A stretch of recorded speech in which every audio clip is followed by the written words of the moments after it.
What up, guys? This is Koolaid back from Base Damage. We are bringing you another awesome deck profile today. I'm here with brother Matt. Hey guys, what's up? Man, I've really enjoyed this this deck so far. This week bringing Prisma Illya. I'm not exactly certain what to call this build because it's not Kaleidoscope. Sorry if that's what you were expecting. I'm eventually going to make Kaleidoscope, but this is another deck build that I wanted to work on because I felt it works just as well. This has like 3 climax combos and only 2 different climaxes. I'm just saying. So, but we'll go ahead and get into this and I'll explain as we go along. This has been very, very fun to run recently. So, first up we got 3 copies of Cooking is Love Illya. She's an oversized. We got 3500, level 0. But on play, reveal the top card of your deck. If it is not a magic character, which the entire fucking deck is, minus the climaxes, you put that card into your clock. So it's a Maikaze clone, but 35 at level 0 is very good to kill shit with. Next is Kaleid Magical Girl Miyu. Only 1500, but she gives the middle center position of your center stage. 500 power, a little bit of a buff, and it's whatever. And then she's the Brainstormer. You tap 2 of your characters, pay 1, and for every climax revealed, you mill 4. For every climax revealed, you draw up to 1 card. So, pretty good. Then, In a Pinch Illya. I found this one to be very useful. Really funny effects, actually. I'm considering bumping it up more, but for right now, this is really good. She also gives 500 power to the middle position of your center stage, and also gives that character encore, which I've used to great fun so far. So annoying. So fun. Now the other ability, which is fairly fun, you pay 1 stock, you put the top card of your deck into your clock, and you tap her. You choose a character your opponent controls, and that character cannot stand. You put the top card of your deck into your clock. So you can clock yourself maybe to level 1 quicker or level 2 quicker, whichever you want to do. And then make it so a character your opponent controls cannot untap or stand when it comes back around to their turn. So annoying. So, well, you want to throw down characters but can't kill all of their characters. Play this and make it so that character can't stand, so it's useless. They have to waste more hand advantage. Yeah. Or, oh, well, you have a very useful Brainstormer there in the back that I've seen. You've already gone through a couple climaxes. We're going to make it so that Brainstormer can't stand, and you can't reuse the Brainstorm to try to mill through more. Yeah. Whatever you want to... I mean, multi-purpose is multi-purpose, so really fun. Next, we have 3 copies of Necessity Illya. Is it a necessity? Fuck yeah! This bitch is fun. She works at every level of the game, straight up. Basically, first when you play her... Let me read the first effect again. When it's placed on stage from hand, look at the top card of your deck and either put it on the top or the bottom. I had to remember if you had to put it in a waiting room or not, but no. Either put it on the top or bottom of the deck. That's whatever.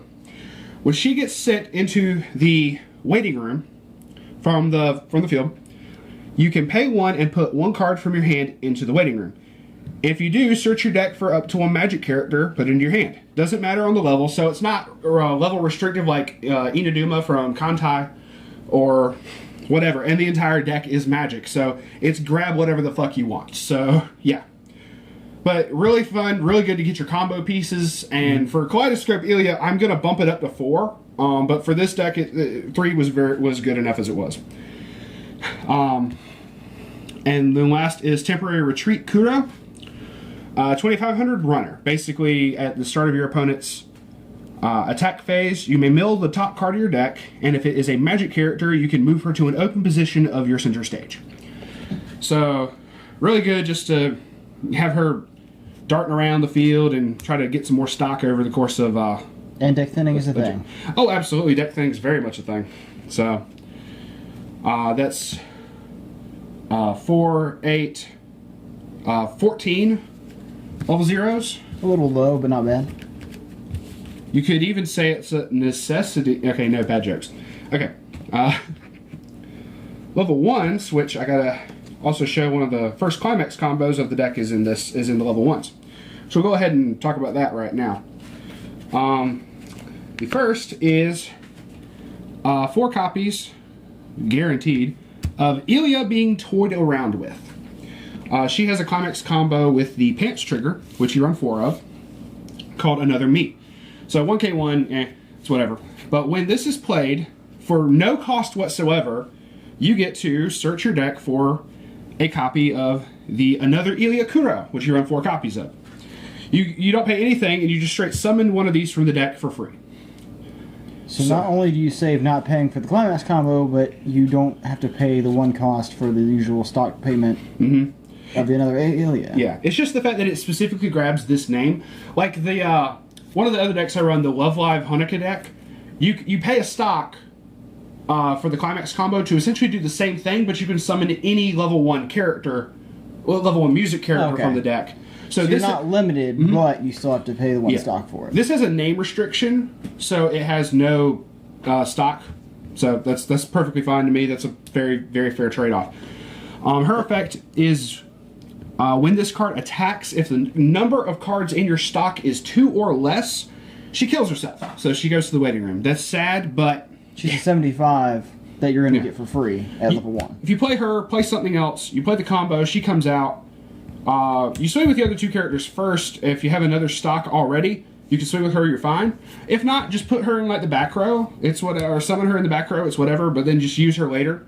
I've not had a problem with this effect. Like, I've seen it stop you only once. And that was at level 2 when I wanted to do a different combo. Yeah. But that combo will also be explained, but that's whatever. This 1500 backup Kuro, level 1 free cost, self-explanatory. Koolaid Magical Girl Illya. She has an experience effect. If the total level of cards in your level is 2 or higher, she gets 1,000 power. So she could come out if you put one of your level 2s or one of your level 3s in there for your first level, she's a free 6k. No drawbacks whatsoever, just a free 6k. So I thought that was really fun. We got a one of, but really easily to be played, is Honest Feelings Kuro.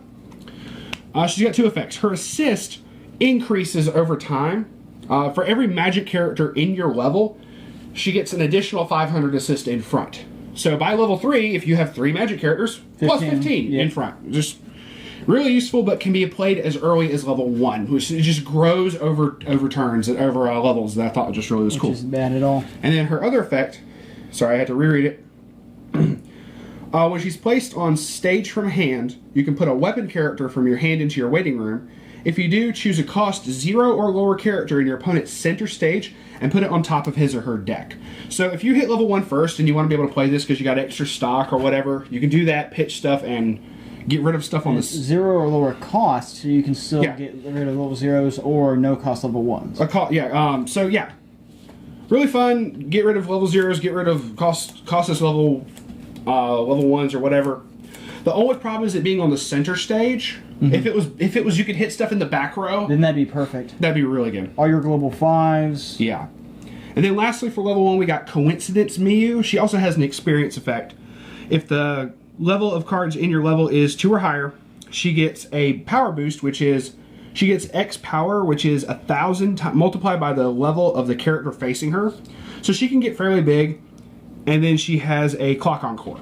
So if you don't want to, she never leaves. Yeah. I may consider bumping her up to 3, but so far she's been very useful at just 2, but mostly because you're going to want this combo. These are backups.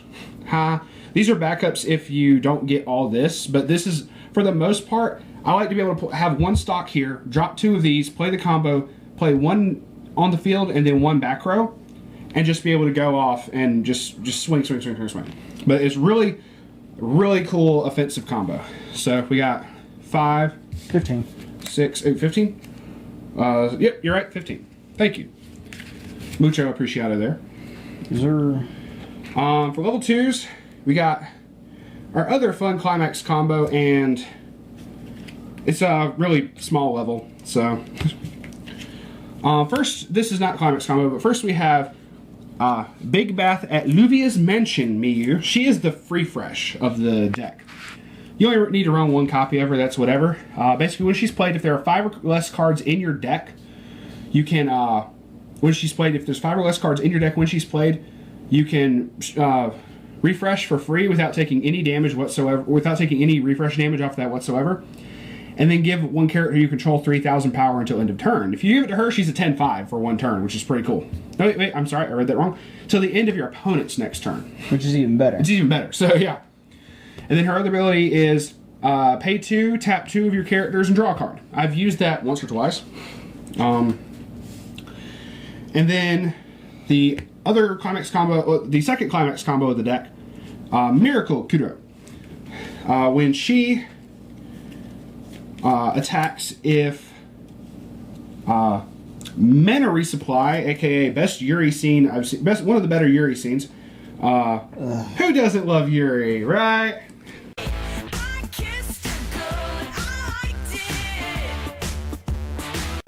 No comment. Anyway, if the 1k1 salvage trigger is in play when she attacks, you can tap a back row magic character to give her plus 4,000 power until the end of the turn, as well as you take a magic character from your waiting room and put it into your stock. So she can swing and pick up 2 stock that way. So essentially she's a free cost that way if the climax combo goes off. You also run 4 of Yuri Scene. But that way you can build back up your stock without... You technically don't pay all of your stock by level 2 by doing this if you have the combo. And you can still be able to kill a lot of stuff because then she's a base 13 with the combo, 4,000 and 1,000 right there, before anything else. So that's going to get over a lot of shit. And honestly, if you're ahead, if your opponent's already at level 3 trying to do some damage to you and you're still at level 2 somehow, this is actually probably going to get over most level 3s. So really fun, and only these 4 for level 2, and that's it. So, and then the really fun bread and butter of this deck. The level 3 lineup. To protect daily life Illya. This is such a cheap level 3. It was like $2, and I was like, this effect's really cool. The other one isn't as cheap, but that's whatever. When she's played, you can draw up to 1 card, and then choose a cost 1 or lower character in your hand and place it onto your field for free. So I've done that, and I've been able to, say, drop the assist Kuro back row for free, or drop one of the bigger level 2s for free or whatever. But it lets you play the stuff. Well, it's really fun if you do that and then drop the Miyu and then free fresh off of that. Especially if the drawing a card got you into the range to be able to do that. So what you're saying is this is to protect daily hand advantage deck. Ain't that the damn truth? But then her main thing is the the third climax combo. Secondary one for this one. It's with the pants trigger again. So yeah, 2 different climax combos off the same climax. This is not Love Live, I swear. But also with the pants trigger, when her battle opponent becomes reversed, if this is in the climax area, you can pay 3 stock and then return her back to hand to summon in the same spot that she was on the other level 3 of the deck, Wish You Want to Fulfill Kuro. So it's a faux restander. This is why I don't know exactly what build to call this, but just the restand build. You know, I don't know if that's what it should be called or what, but really useful. And okay, a couple things. Her first effect, she could be played a level early if you have a certain number of copies of a certain climax in your waiting room, but we don't run that climax, so we don't worry about dropping her early. She's there. On play, she can heal 1, which is really cool. And then she has an experience effect. If your experience is 4 or higher, she gets 1,000. So, that's whatever. But you know, you don't have to worry about that as much if she's been able to reverse whatever she's poked at anyway. When this comes out in the same position, you don't have to worry about that. Mm-hmm. So, consider you already have a 1k1 active, but then she can come out and then she can swing and you can get multiple attacks off. So, really fun, and that's it for the level 3 lineup. Just 4 copies of each of these, and that's really all I'll worry with. 4 copies of the pants trigger, 4 copies of the 1k1 salvage trigger, and that's it. This has been a very fun deck to run, and I can't wait to try out the Kaleidoscope build, to be completely and totally honest. But I was able to make this in the meantime and test it out, and I've enjoyed it. You can come back from so far down in this. You really can. This is where I said the contrast happens. Is she's about $2. She's about 15-ish. Last I checked, she might be down to about 10 by now. Yeah. But overall, the deck is still fairly cheap. I want to say a little over $100, about 120, 30-ish, something like that. Just with everything, because Necessity Ilya's were like a $5 or $6 card. I think it eventually came down to about $3. Everything. Then the Runner Kuro was about $10 last I checked. So it kind of adds up, but it really doesn't matter. It's really fun, really easy to pick up and play. Not too much you have to worry about. A little bit of stock management, but that's whatever. But I certainly give it the Kool-Aid thumbs up, and I hope y'all do as well. Thank you very much for watching. If you got any other deck ideas you would like to see on the channel, please comment, please message me. It doesn't matter either way that you want to get in contact with me. Just say, hey, have you tried this out? Just if you got a deck idea concept, throw it at us. We'll probably try it out more than likely. He lives and breathes card games, really. You guys bring light into his day every time you tell him to do a new thing in card games. I really thoroughly enjoy it. It's not that he's bad at finding new things. Trust me, he's really good at it, but we really do like the outreach. Absolutely. It is much appreciated. If you also give us a like, comment, and subscribe, it'd also be very much appreciated. This is Kool-Aid and Brother Matt What's up? Signing out. Peace out for now. Bye, guys.